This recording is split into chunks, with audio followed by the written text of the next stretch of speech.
I wasn't an AV geek. I was a different kind of geek. Okay. We want to thank you all for coming. It's a beautiful day, but we're more beautiful for being in here.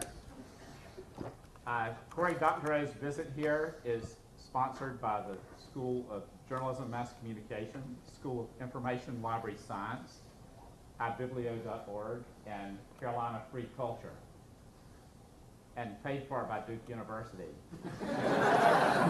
Quite true.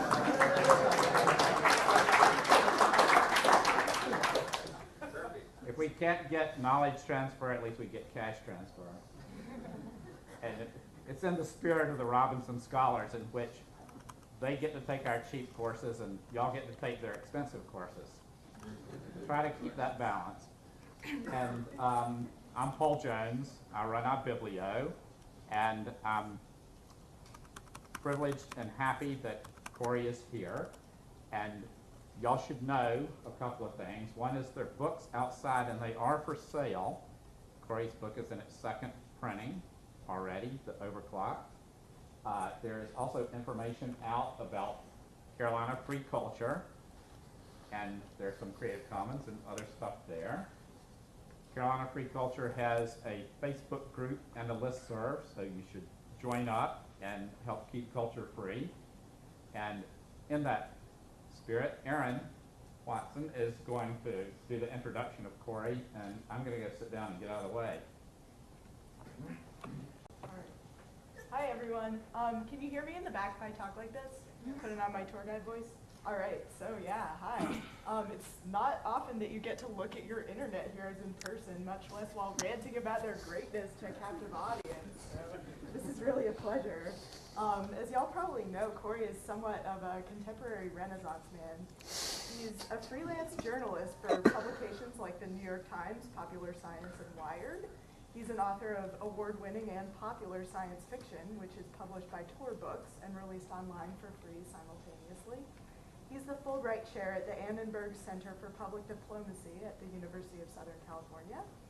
He's on the boards or advisory boards of organizations like the Participatory Culture Foundation, Site Shuffle, Technorati, and Onion Networks. He co-founded an open-source P2P software company called OpenCola. He served as the Director of European Affairs for the Electronic Frontier Foundation, a nonprofit civil liberties group that advocates for legal standards to keep pace with new technological developments. He's got all these accomplishments, but I know of him because he co-edits a weblog called Boing Boing. Let's start with the blogs. Boing Boing's one of the most popular ones out there, and it bills itself pretty accurately as a directory of wonderful things, and I've always found that the most wonderful things out there on Boing Boing and out on the internet in general are examples of participatory culture, stuff like mashups, remixes, parodies, fan translations of Cory's books, the fan song about Overclock that just came out a day or two ago. So there's really great potential for relentless collaborative creativity to go hand in hand with technological advancement. And Cory's dedication to copyright reform and civil liberties are really helping to bring about a culture where ideas move freely, as they ought to. And for that, I admire and thank him. And so, ladies and gentlemen, join me in welcoming Cory Doctorow. Thank you. Thank you, Aaron. Modesty here, but I'll just leave that to be said because we're running low on time. You can take it as read. Thank you very much, Aaron. So bits are never going to get harder to copy. That's a true thing that I know to be true and that I believe will be true forever. There is we started with looms that embodied information, and we went to piano rolls that embodied information, and then we went to computer bootstraps that embodied information, and then from there to platters, to floppies, to zip cartridges, iPods, mini SD cartridges. We now take information that we used to store in rooms or warehouses that we used to consider to be incalculably large, and we store it in cards that we buy for $30 in blister packs hanging at the point of sale at Radio Shack. And the cards themselves are the size of your thumbnail. We had Roman roads that passed as networks, and then semaphore, and then telegraphs. We had radio and telephones, modems, DSL modems, Wi-Fi, broadband, Metro WAN. Networks just get faster and faster. There's no future in which hard drives get larger, less capacious, more expensive, harder to use, harder to find. There's no future in which networks are going to be harder to log into, slower, more expensive, dumber, more likely to drop your packets as they move along. From here on in, it just gets easier and easier and easier to copy bits. Indeed, if bits got harder to copy, it would mean something genuinely catastrophic had happened to the human race. I mean, we're talking about nuclear holocaust here in order to make bits harder to copy. So there are efforts underway to try to make bits harder to copy. The largest and most prominent one of these is something called digital rights management, or as some would have it, digital restrictions management. Thank you. Digital rights management is the technology that's used to restrict how you use material that's delivered to you digitally, to make your bits harder to copy, a little less fluid as they slosh around inside your general purpose computer on your general purpose work. So digital rights management is built on something that I have infinite respect and admiration for, cryptography. Cryptography is a subject that's very fraught in the early history of the internet, which is to say something that happened about 15 years ago back in the Paleolithic age when the internet was powered by pterodactyls. Back then, there was a conceit that codes, really good codes, codes that could keep secrets so well that you could mathematically demonstrate that once a secret was enciphered with those codes, that it could take 1 million or 1 trillion years to decipher those codes without knowing the password, without knowing the key, that those codes should be classed as munitions, and that the ability to export and reuse codes should be limited to people who were licensed to export and reuse munitions. And this was bad news for anyone, for example, who wanted to be able to ensure that the credit card information you transmitted from here to Amazon wasn't intercepted en route by someone who would use it to steal your identity, or to be sure that your banking information was kept secure, more mundanely that your individual transactions between you and your colleagues were secure and not snooped on. After all, we don't just want privacy because we might be doing something wrong. When we go and evacuate our bowels in the bathroom, we're not doing something immoral, but many of us would hesitate to do it here in front of a crowd, right? There's plenty that you just don't want seen. There's a reason we put our letters in envelopes. And so there was a protracted legal battle, mostly between the National Security Agency and the Electronic Frontier Foundation as proxies for these two points of view about bits. And Electronic Frontier Foundation, my former employer, brought a lawsuit on behalf of a Princeton mathematician, or a mathematician who later ended up at Princeton named Dan Bernstein, who'd written a scholarly article about ciphers. And in that scholarly article was enough information to let you build a cipher stronger than the one the National Security Agency considered to be robust enough for civilian use, a cipher called DES-40. And we brought a suit on his behalf to defend his First Amendment right to talk about math and print. We won. And the wall came down, right? Tear down that wall, Mr. Spook. We brought it down, and crypto became widespread. And today, every time you bought something over the internet, every time you've had a secure conversation over the internet, every time your bank has kept your details secure, it's because we have broad access to crypto. So the conceptual details of crypto are relatively easy, although the facts on the ground about how the products of very large prime numbers create certain intractable mathematical problems is very hard and subtle to grasp. The actual overall concept of how crypto works is pretty straightforward. In crypto, you have a sender and a receiver, Alice and Bob, and in the middle you have Carol, who's the bad guy, the attacker, who's trying to listen in on Alice and Bob's conversation. And Alice and Bob seek to keep their conversation a secret. Well, prior to about World War II, we assumed that we needed to keep the cipher a secret and the message a secret, and the key that's used to turn the message into a scrambled text or a clear text also secret. That those were the three main secrets you had to have. So communications in those days, secret communications, were dominated by runners who had secreted about their person some secret message, a pure-line letter, and they would sneak across enemy lines, or a pigeon with a code wrapped around its ankle, sneak across enemy lines, deliver it to, Alice would deliver it to Bob, or Khrushchev would deliver it to Churchill, and sorry, that's the wrong. Stalin would deliver it to Churchill, and away you'd go. But World War II evinced two important truths about cryptography, things that we hadn't really understood before this. The first is that it's impossible to keep that message a secret. It's a fool's paradise to keep that message a secret. It was always the case that people were being intercepted, messages were being read en route, and so you couldn't rely on that. But more importantly, in an era of radio, that is messages that radiate away from the sender, from Alice towards Bob at the speed of light and in all directions, that it was implausible to think that Carol wasn't going to gain access to the message. And so the message itself couldn't be a secret. So they relied instead on merely keeping the ciphertext and the key a secret, or rather the cipher and the key a secret. The math used to convert the message and the key that was plugged into the math to make the message be scrambled a secret. And this worked to our great advantage during World War II, because it turns out that there is no experimental methodology for improving a security system apart from telling people how it works and seeing if they can think of a way of breaking it. That's because any person is capable of designing a security system so fiendishly clever that he himself can't devise a means of breaking it. Right? No matter how dumb or smart you are, you can design a security system that you can't think of a means of breaking. This is not equivalent to saying that you've designed a security system that no one can break, as the Germans found out in World War II. Their Enigma machine fell into the hands of the cryptographers at Bletchley Park, and subsequently the intercepts from German communications were decrypted and used to win the war, broadly speaking. So after the war, mathematicians and scientists took stock of the profound lessons they'd learned, and one of the things that they determined was that they were going to have to tell people how ciphers worked. And so now we put paid to both the idea of a secret cipher and the idea of a secret message, and we were left with just the smallest secret, the key, which of course has the convenient nature of being the smallest of those secrets, and therefore the easiest to keep, the one that you could conceivably write down on a scrap of paper and stick in your wallet, or even remember if you're good with long numbers. Right? So the key was the small secret that we kept, and provided that you could keep the key out of the hands of the attacker, you could have a publicly known cipher and a publicly disclosed ciphertext and still communicate in secret. Which brings me to the copy-proof bit and DRM.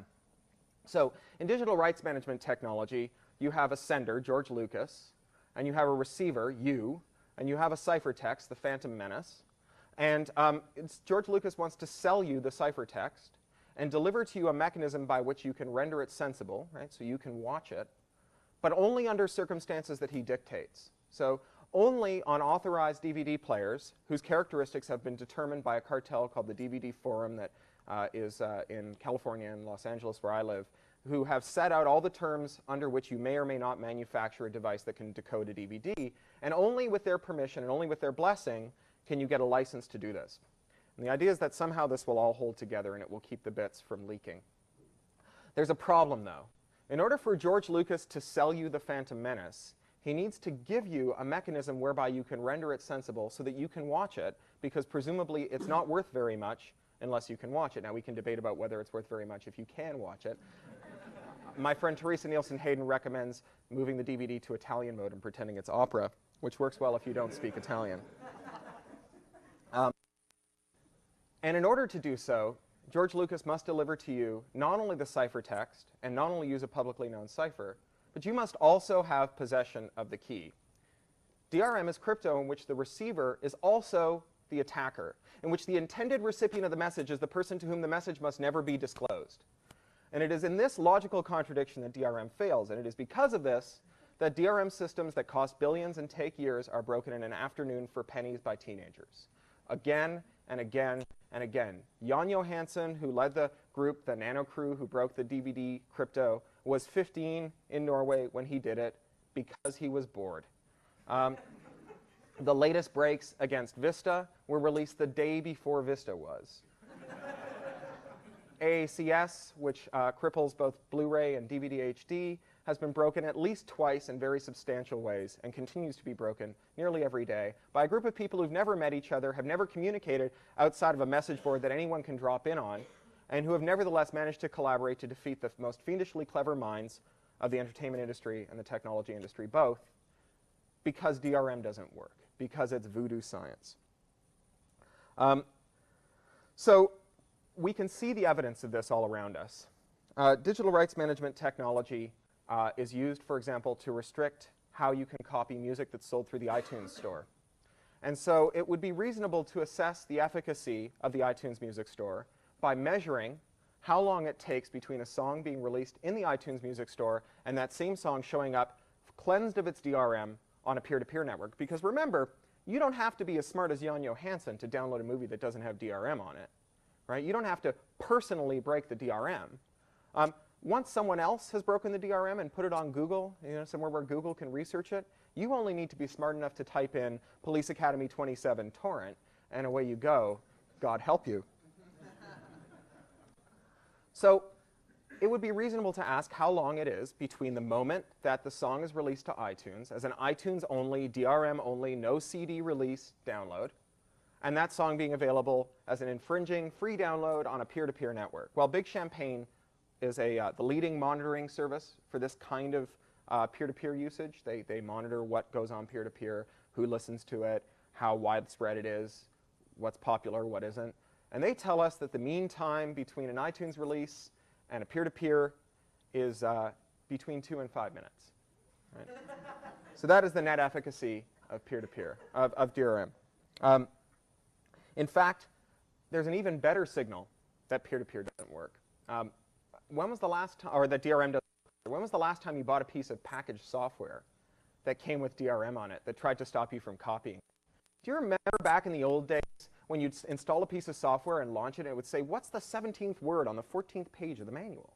Or it would say, you appear to be running this from a fake disk. Would you reinsert the real disk because the real disk has a deliberately introduced error on it that we can detect through subtle and fiendish means? Right? The software industry, the people who know the most about bits, have stopped applying this to their own products. They have instead opted to try and sell this to the entertainment industry, who presumably know a little less about technology. So we need to get used to copyable bits.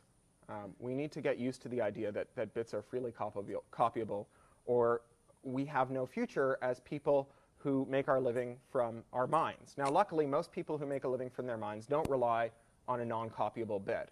Architects and doctors and lawyers routinely copy from each other all the time. That is the nature of copying in the professions. And so it seems like there are lots of ways to make a living from your mind in a world of pure mind, the world of the internet, that don't involve stopping copying. So science fiction writers are often characterized as people who predict the future. And I'm a science fiction writer, and I'm here to tell you that we don't predict the future. We have never predicted the future. If we ever predicted the future, it was an accident.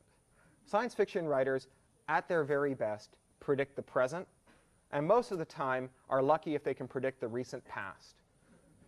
Science fiction writers, if you want to find out a whole lot about attitudes towards technology at turn of the 20th century France, read Jules Verne. If you want to find out about the future of technology, don't read Jules Verne. Jules Verne had very little to say about the future of technology, but a great deal to say about the present of technology. He was a very perspicacious observer of the present of technology. So I try to observe the technology as much as I can and predict the present wherever I can. Science fiction writers sometimes think that they can predict the future. And every now and again, creative people, science fiction writers included, have insisted that no one buys that which they can copy for free. Or that electronic books will outcompete paper books because, as I've been wont to say in a fit of complete wrongness, we read more words off of more screens every day and fewer words off of fewer pages every day, and one day the two curves will cross and that will be the end of paper. But we miss what actually is going on around us, what's happening in the present, when we reason a priori instead of observing the reality of technological use. A good example of this, I grew up in Toronto. I was a systems administrator there and later a chief information officer of a variety of kind of early internet era startups of various description. And one of my big jobs back then was like, configuring the DSL router or the ISDN router, which is actually a lot harder than it sounds. And then subsequently configuring the DSL routers and the T1 routers and so on. And I remember this kind of apocalyptic day when all the people who I worked for and I billed called me up to say that their ISPs had called them up to say they'd just been bought out by some outfit called PSINet that was phasing out internet connectivity in the form of T1 lines in favor of something called asynchronous transfer mode lines that would deliver crisp, compelling video on demand, this being the future application that would define all internet era business for the foreseeable future, and that therefore they were investing heavily in it. Now, if you were one of those investors, I'm sorry, maybe I can buy you a coffee later. It's a pity, because what happened was PSINet was totally wrong. They were completely disengaged with the facts on the ground about how people in offices were actually using computers at the time. Instead, they were engaged with a kind of wish fulfillment fantasy driven, unfortunately, by science fiction about how the future of technology would look. If you go back and you look at something like the 1939 Futurama, from the, before it was a TV show, it was a theme park ride at the 1939 World's Fair. You rode in giant Barca loungers around a football field-sized miniature diorama of the city of tomorrow.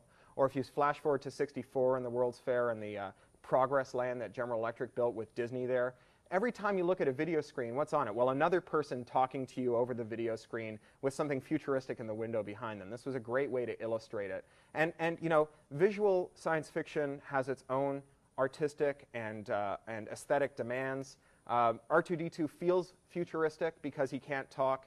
He doesn't seem futuristic because he can't talk. Anyone who thinks about it for a minute goes, wait a second, functional AI, but no voice synthesizer chips? That doesn't make any sense. So it's a mistake to let aesthetics drive your rational decision making, right? And that leads you to triumph of the will, right? You make bad decisions when you simply decide what looks good is what you should build, as opposed to what makes sense is what you should build. And so science fiction writers, by being disengaged from the facts on the ground, and other artistic people by being disengaged from the facts on the ground, have missed really interesting facts about how people use media in the internet era. Like, until pretty recently, I'd completely missed the fact that when people told me I hate reading off screens and appeared to me to be lying, because of course they spent every hour that God sent reading off the screen. It was like watching someone who's shoveling ding-dongs into his mouth tell you how much he hates chocolate. That, in fact, they weren't lying. What they were doing was they were expressing something about the nature of the medium, which is that computers are great for reading lots and lots of short things in succession off of. In fact, you can't even get them in fast enough succession. You get into these hot or not click trances where every link brings a new link, and that brings another link, and then you need to look at the Wikipedia entry to find out more about it. While you're doing that, the IM pops up, and then you need to Google something else, and then you're looking at your online calendar, and then 3 more emails have come in, and one of them's a spam, and that you have to train your spam filter accidentally. It wasn't a spam, and you need to go back and untrain your spam filter. By the time you're done, there's 3 more documents for you to look at. And that's the reason we don't read long-form narrative off of screens. It has nothing to do with screen quality. Now, there were lots of science fiction writers who have of various descriptions. Some of them are professionals, and some of them are merely amateurs in the pay of management consulting firms, who've told us that the future of the ebook lives in a special purpose device with a sharper screen, right? Something handheld, because that will somehow lead us to a future in which we're willing to read books off of a screen. And once we can read books off of a screen, it'll be a little like the iPod or like any of these other devices that allow us to enjoy digital media off of a remote device. We can add digital rights management technology to it. And having added digital rights management technology to it, we can infinitely subdivide our copyright into ever smaller slivers so that we can charge arbitrary sums of money for arbitrary uses of material. For example, I was once at a digital rights management standards body on digital television, where someone from the Motion Picture Association of America opined that he should be able to flag a program as only viewable on the receiver that's receiving it and not retransmissible within the home. In other words, you can watch it in the living room but not in your bedroom. And I said, well, why would you want such a thing? And he said, well, it's trivial. The reason you'd want such a thing is so that you could charge more for watching in your bedroom. You know, if it has value, and if it has value, we should be able to charge money for it. Some scholars call this the if value then right theory of copyright. Well, you know, this defines for some people the idea of an internet era business model, the ebook business model, the DVD business model, the downloadable movie business model, the infinitely divisible copyright where you only buy just those rights that you want and no other ones. And to me, it's the urinary tract infection business model, right? You used to buy a book and acquire with it a bundle of rights that was ever expanding as technology expanded the universe of things you could do with a book. Imagine 10 years ago, you walked into a record store. You do remember record stores. And you walked into a record store with $1,000 in your pocket, and you said, my good sir, I would like to buy $1,000 worth of CDs. 10 years later, what's happened to those CDs? Well, now you can rip them, and you can make MP3s out of them, and you can make mashups out of them, and you can email them to your friends, and you can back them up and make ringtones. The entire iPod and iPod-related device industry owes its existence to this, right? Huge swaths of the economy, iconic devices, the white headphones around your neck, all built on the fact that you can rip a CD and add more value to it. That if value then right doesn't apply to a CD. Now, go back to the same record store and buy $1,000 worth of the brand spanking new DVD introduced around 2006, or 1996 rather, about 10 years ago. And flash forward 10 years, what can you do with that DVD? Well, you can do the same thing lawfully that you could do with it the day it shipped. You can watch it. That's it. All that extra value has been confiscated by the if value then right people, who not only have confiscated that value so that you can't have it, but have utterly failed to deliver anything that you can do with it now that they own it, right? All they've done is squatted that value. They sat there on it without delivering any new stuff that you can do with your DVDs, even stuff that they'll sell you piece by piece. So that's the world that we hearken towards, this world in which the infinitely divisible copyright allows for arbitrary sums of money for arbitrary uses, and in order to enforce it, you need devices that take orders from people other than the people who own them. Before DRM came along, the general purpose computer was a device that you could describe anything mathematically possible to, right? The Turing complete machine. You could describe anything mathematically possible to, and then it would execute it, provided you described it well enough and it was within the technical capabilities of the computer. The idea was that you, as the owner of the computer, gave it orders, and it, as the labor-saving device, executed them as faithfully as it could. The new world is one in which computers take orders from people other than the ones who own them, right? In which your actual, no fooling, physical property interest in your device, your laptop, your iPod, your mobile phone, is expropriated from you and delivered to some licensing cartel, like the DVD Forum, or the AACS Forum, or the Open eBook Group, which in a fit of Orwellian majesty has managed to come up with nothing but standards for closed ebooks, and so on. And this strikes at the heart of what's wrong with the future of DRM. Not only is there no such thing as a copy-proof bit, but in our effort to find that copy-proof bit, we appear to be redesigning the technological ecosystem such that at every turn, devices that formerly enabled us now control us.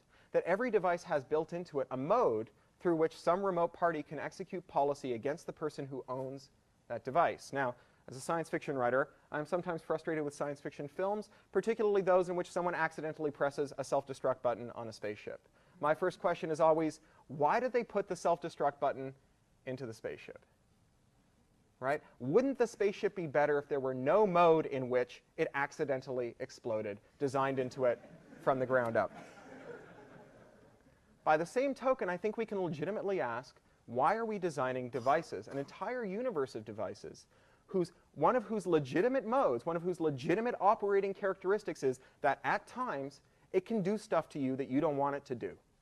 Right? Who thought that one up? Since when is that a good way to design technology?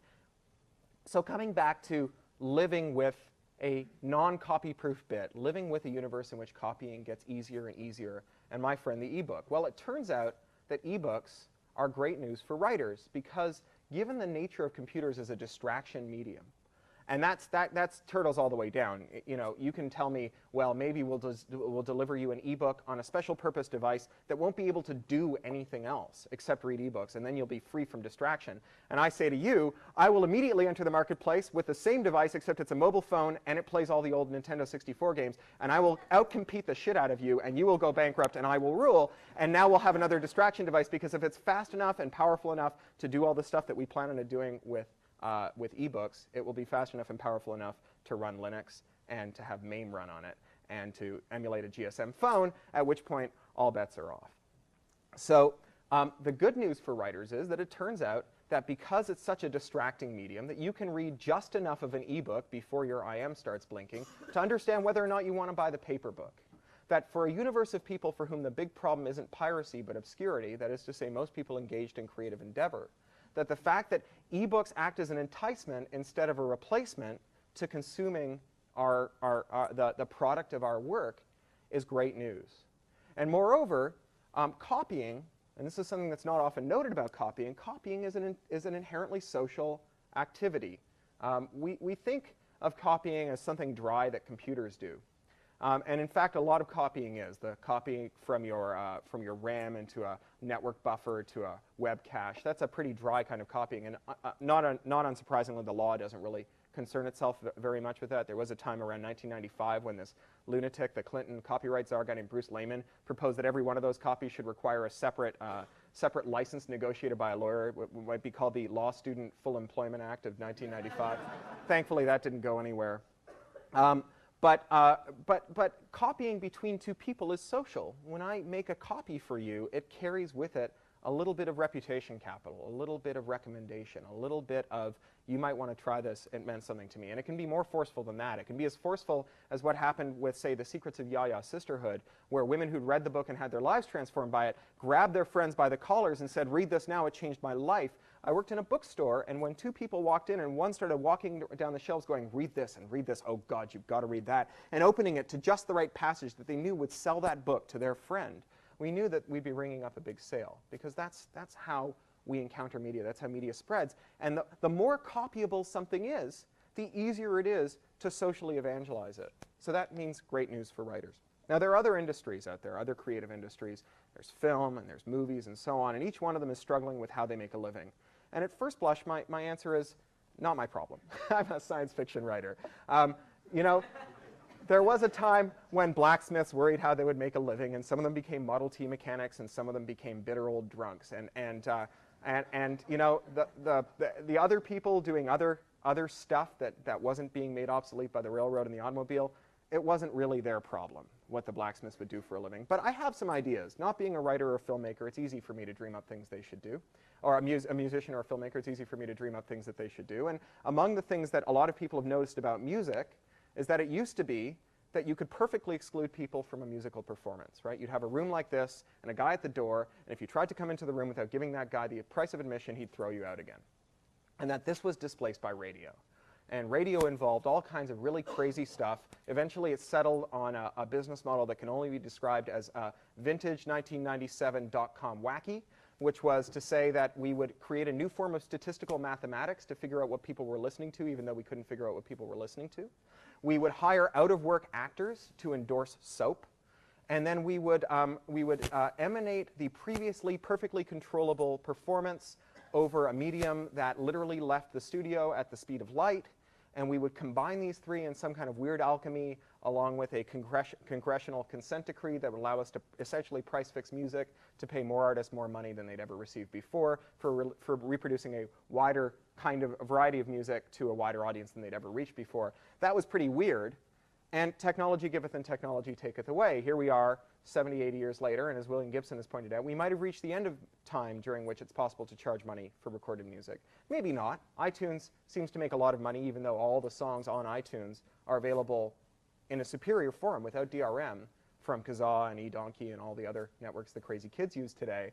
And yet people line up to buy music from iTunes. It appears you actually can compete with free. I guess this is something that bottled water makers have known for a long time.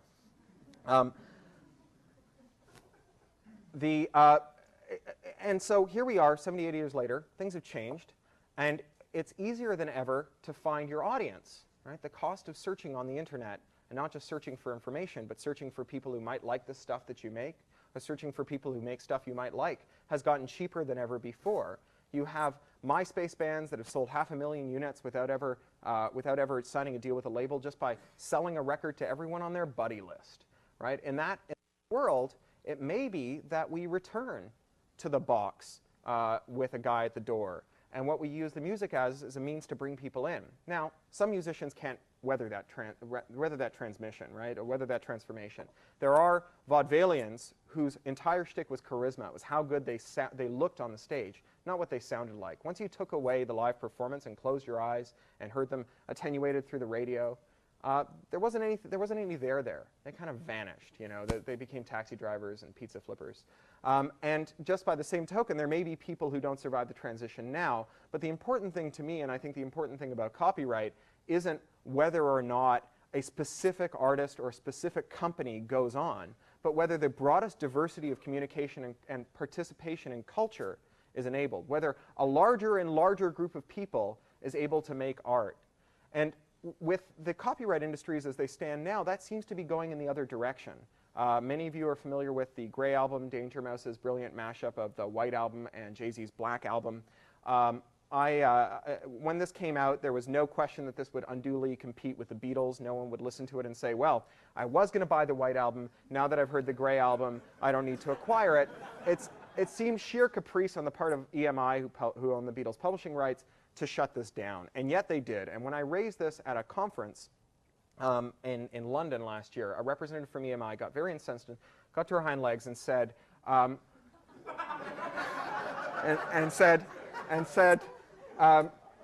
you've got it all wrong.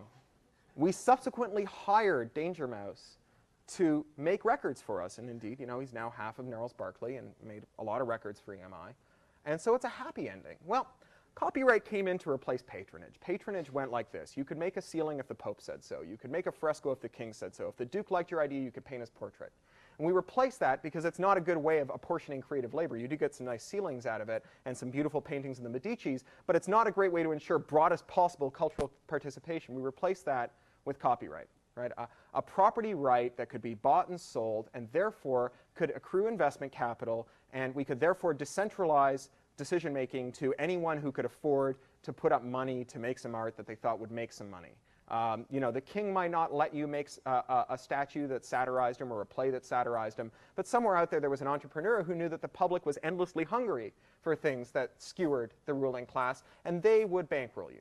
So here's this person from EMI saying, Danger Mouse did the right thing in the end. He came to us with his hat in hand, and we signed him up. Right? What he did before was wrong. He made art without our permission. And it's true that if you want to make art that samples and mashes up, you can generally join with one of the 3 or 4 large media companies that represent that genre, and that their lawyers who dwell in the top towers of a glass and steel office tower in Los Angeles or New York can call the other lawyers, and they can say, look, you know, we need to license some stuff out of your Sony catalog. Don't you dare bone us, because next week you're going to be coming to us for something out of the EMI catalog. It's all very cozy. They do it 3 times a week, and they attend each other's kids' birthday parties, and it works great. But if you're outside of that circle, if the Pope doesn't like your idea for a ceiling, if the king doesn't want you to paint that fresco, then you just can't make the art. Right? So ultimately, we should judge the success of a copyright system not on whether it enriches a certain media company, not on whether a certain artist has a career forever, not on whether a certain mode of production endures forever. And indeed, copyright seems to have almost nothing to do with what modes of production do and don't endure. You could give poets 1,000,000 years of copyright and the right to personally hunt down and skewer people who ripped off their poetry, and it wouldn't make poetry into a bigger market sector. It wouldn't enrich one poet. Indeed, conceivably, the only way to enrich writers and poets is to kill most of them, because the remainder would then have a seller's market for their work and could command a higher salary. The biggest problem that we creative people have is that we make art without any rational economic justification for doing so. We do so for reasons that are almost entirely non-economic. Otherwise, you know, people wouldn't send 1,000 manuscripts a month to Asimov's science fiction magazine to fight for 5 or 6 slots to sell stories at 4 cents a word. You know, if we were rational economic actors, we'd be doing something much more lucrative, like following the horses at the back of the parade.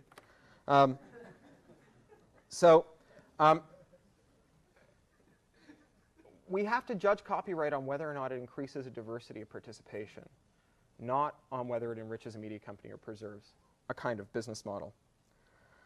The Wall Street has started to take notice of the fact that the recording industry and the motion picture industry, by declaring war on their customers, by insisting that their devices should belong to them instead of to the people who purchase them, are in fact alienating more customers than they're attracting, are in fact driving people to download.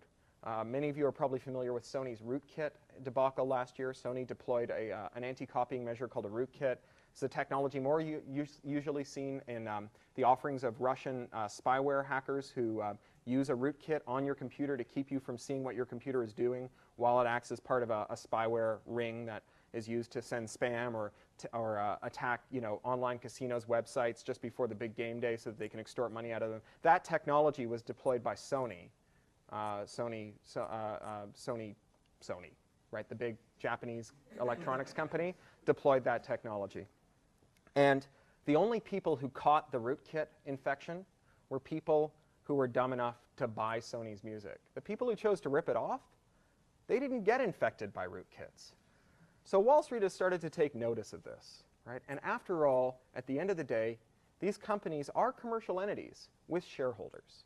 And there's a limit to how long they can stand in front of the vaults with their eyes squeezed shut and their arms folded, demanding that the world reconfigure itself into something more hospitable before they open the doors to it, before they deliver the media that the public wants. The demand signal is leaking out around the edges in the form of peer-to-peer and other civilian-driven, person-driven forms of distribution. And they won't stand for it. The recording industry's business model these days appears to consist of something reminiscent of that South Park episode with the magic underpants gnomes. In that episode, Tweak, the caffeine addict, finds the gnome stealing his underpants in the middle of the night, and he follows them to their underground lair. And there he finds a mountain of underpants, and on the wall a sign that says, "Plan for world domination. Step 1, collect underpants. Step 3, profit." And the rest of the episode is trying to get them to realize that there is no step 2 that connects 1 and 3. The recording industry appears to go with step 1, alienate everyone who used to be a customer and is defected to peer-to-peer by suing them for their life savings, take the remainder and alienate them by treating them like crooks with digital rights management technology. Step 3, a chastened America returns to the mall. So it may be that live performance isn't the way that the music industry earns its living in the future. It may be that something else entirely surprising comes along and happens. But I tell you, you can strike me dead if that one works, right? There is no way that alienating all of your customers will turn them back into customers and make them spend more money. It's just not a viable business model, and the recording industry has taken note of this. Or rather, the Wall Street has taken note of this and is putting pressure on the recording industry. So there are things that affirm a grasp on the reality of the copyable bit, on the idea that computers should belong to the people who buy them. One is something called Creative Commons. Creative Commons is an international movement to enable artists and creators, and indeed everyone involved in creation, which is all of us. We're not, as we were during that brief historical interlude, when media was delivered to us in read-only packages instead of the read-write packages that we'd historically enjoyed, the myth, the folk song, the live performance. These read-only packages were not mere consumers. We're not what William Gibson called something the size of a double wide sitting in something the size of a baby hippo sitting in a double wide on the outskirts of Topeka with no eyes and no genitals, who can only express its mute extremes of rage and passion by changing the channel on a TV remote. We are, in fact, participants in media today. And as participants in media, we can participate in Creative Commons. And what Creative Commons lets us do is take the copyright system that was designed by the entertainment industry to say every time you make something the instant it's created, it belongs to you and no one else can do anything with it. And if they do, they're liable for $150,000 per infringement and so on. And you can say, well, actually, I'm part of the culture world, not part of the commerce world. Or I straddle those two. And owning all of those rights does me no good and, in fact, does me harm. And so I would like to express to the general public that you may use my work in ways that you find enrich your own life. And so Creative Commons lets you generate your own licenses. They're very straightforward. You go to a web form, you click a few buttons, and out pops a license. The license comes in a machine-readable form that search engines can understand, so you can say, find me the short stories I can adapt for my student film. They come in a lawyer-readable format that people who've had their brains broken through achieving a JD can understand. And they come in a human-readable form that you and I can understand, a brief explanation. These licenses have been, or will shortly have been, translated into 81 languages and legal systems around the world. And since they were deployed in January 2003, 160 million works have been released under them at last count. That's our best guess. Because, of course, it's a copyable universe. We don't know exactly how many have been released this way. So you can, if that's not enough, if you don't want to just release your stuff under Creative Commons, you can become an activist. I used to work for an organization called Electronic Frontier Foundation. I'm privileged to remain a fellow of Electronic Frontier Foundation. Practically every important battle about your personal liberty on the internet was won at some time or another by EFF, and they continue to fight those battles. Today, EFF is most known for being embroiled in a struggle with AT&T over its complicity in the NSA's warrantless wiretapping program in San Francisco, where they literally, and this sounds like the plot of a Rocky and Bullwinkle cartoon, but it appears to be true. No one disputes it anyways. They literally constructed a secret room at AT&T's central office and diverted the internet through it and made a copy of it, so that they could sift through it and find all the bad guys. Because if there's one thing we need to find bad guys than the needles, it's bigger haystacks. And so EFF is presently embroiled in suing AT&T for its complicity in this for $150 per subscriber per day, which is the statutory damages. That is to say, more than AT&T is worth by a damn sight. And in the process, EFF hopes to force AT&T to disclose a lot more information about this program. So you can join EFF. It's a member-supported 501c3. And I make a donation every year, and I'm proud to do it. And then finally, you can get involved locally with an extraordinary network of student-run organizations called the Free Culture Movement. And I'm privileged to be the advisor of the Free Culture Club at University of Southern California, where I'm spending this year. And there is an excellent Free Culture chapter here. And the Free Culture chapters have done any number of wonderful student things with that kind of student energy and imagination that many of us lose as we get older. You know, if you make it through grad school with a kernel of it intact, that your first job will almost certainly drum it out of you. But students have got incredible fire, and they do wonderful things. My favorite current example is something a guy from Free Culture NYU is doing, Fred Berenson, whose idea is that he's going to recruit 10,000 American users of the World of Warcraft massively multiplayer online role-playing game and ask them to move to the Chinese server. And while there, he's going to ask them to wear a distinctive garment that will advertise that they're available to break the Great Firewall of China for anyone who needs it. And they'll wander through the virtual world of Warcraft, and if anyone needs a URL fetched for them, they just paste it into the chat. They need not communicate in any more detail than that. They need not have any kind of common language. And that Free Culture player will then bip over to the web, the open-ish web that we have in this country, and download a copy of that page and paste it back into the chat in WoW. And in this way, challenge Blizzard and Universal to come to grips with the fact that it's engaged in helping to censor the internet in a totalitarian state, and challenge them to either fire 10,000 $15 a month customers, which are their American customers, or resolve the conflict of being a for-profit enterprise who's engaged in something that no one should profit from. So I'll thank you all very much for your patience, and I think we have a little time for questions. Thank you.